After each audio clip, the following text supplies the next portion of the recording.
Day to day news Bharat में मैं श्रेया शर्मा आपका स्वागत करती हूं। Day to day news Bharat आपसे वादा करता है पूरी निष्पक्षता के साथ पत्रकारिता करेंगे। हमारा कोई भी पत्रकार किसी से कोई उपहार या विज्ञापन नहीं लेगा या किसी को ब्लैकमेल नहीं करेगा। हम दबे कुचले लोगों की आवाज बनेंगे। हमारा चैनल ऐसे व्यक्ति की कोई खबर नहीं चलाएगा जो भोले भाले लोगों को मूर्ख बनाकर धोखा देता है। Day to day news Bharat का लक्ष्य लोगों की नजरों में लोकतंत्र के चौथे स्तंभ को मजबूत करना है। अंबाला कैंट में टांगरी नदी का पानी एक बार फिर लोगों की जिंदगी में तबाही बनकर आया है। नदी का उफान इतना बढ़ गया है कि निचले इलाकों में रहने वाले सैकड़ों परिवारों के घर पूरी तरह से जलमग्न हो गए हैं। लोग अब अपने ही घरों की छतों और सड़कों पर दिन रात काटने को मजबूर है। बारिश के साथ आई इस बाढ़ ने न सिर्फ लोगों का आशियाना छीन लिया है बल्कि उनके रोजमर्रा की जिंदगी को भी पूरी तरह से अस्त व्यस्त कर दिया है। आपको बता दें, गलियों में घुटनों तक पानी भर चुका है, जहां से गुजरना किसी जंग से कम नहीं है। लोगों ने अपने मवेशियों को सड़क पर बांध दिया है क्योंकि उनके लिए भी कोई सुरक्षित जगह नहीं बची। सबसे बड़ा दर्द है कि प्रशासन ने अब तक कोई ठोस राहत नहीं पहुंचाई।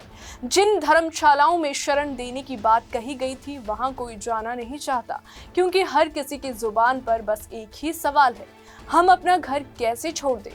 वहीं अगर कई परिवारों का तो ये भी मानना है कि उन्हें आज तक किसी ने ये तक नहीं पूछा कि वे भूखे हैं या प्यासे। प्रशासनिक दावे सिर्फ कागजों तक ही सीमित है और हकीकत में जमीन पर लोग बेसहारा और बेबस होकर बैठे हैं। खाने का संकट, कमाने का संकट और सबसे बड़ी बात जीने का संकट उनके सामने खड़ा है। उनके घरों का सामान बर्बाद हो चुका है, बच्चों की किताबें भीग गई है और बुजुर्गों की दवाइयां तक पानी में बह गई है। इलाका वासियों का दर्द शब्दों में बयान नहीं किया जा सकता। एक महिला ने नम आंखों से कहा, हम पूरी रात छत पर बैठे रहे, बारिश में भीगते रहे, ना कोई आया ना किसी ने पूछा। दिक्कत आ रही है, मेरा मकान पुराना है, खंडर हो गया, मेरा घर नीच में है, मेरा अपना बहुत पहले के मेरा रजिस्ट्री किया हुआ है। अब प्रशासन आते हैं, कहते हैं अपना सामान ऊंचा धमार पर टिका लो, सारे जने धमार पकड़ लो और फिर धर्मशाला में चल जाओ। हम घर छोड़ के धर्मशाला में कैसे जाएंगे, सामान छोड़ के धर्मशाला में कैसे जाएंगे। 4 बहू 4 बेटा, 2 पोता 1 पोती, हमारा वहाँ भी वही ना बैठा हुआ है, खाना बना रहा है, खा रहा है। प्रशासन न कोई खाना न पीना, न कोई रहना न बैठना, कुछ न हो रहा है। कैसे हम जिएंगे पब्लिक, कैसे? कोई मदद नहीं है। वो सलवाइसी 2 साल पहले बाढ़ आया था, 1 चम्मच न बचा था। अब सारा रात हम लोगों को सड़क पर रो के बिहान क्योंकि हमारा 12 गो बच्चा वहाँ फंसा हुआ है। कैसे लिख लेंगे? वो अथी मंगाया, किस्ती मंगाया, किस्ती वाला के 50 रुपए मैंने आवाज मारा छत पर से कि भाई किस्ती ले आओ, हम बच्चे सके बाहर निकालू, किस्ती ले आओ, बच्चे सके बाहर निकालू। कोई किस्ती नहीं पहुंचा। कंधा पर धाधा के तो हम बच्चे सके मंदिर में 8 गो बच्चा के पहुंचाया। क्या हमारे लिए समस्या हो रहा है? क्या हमारे लिए हल हो रहा है?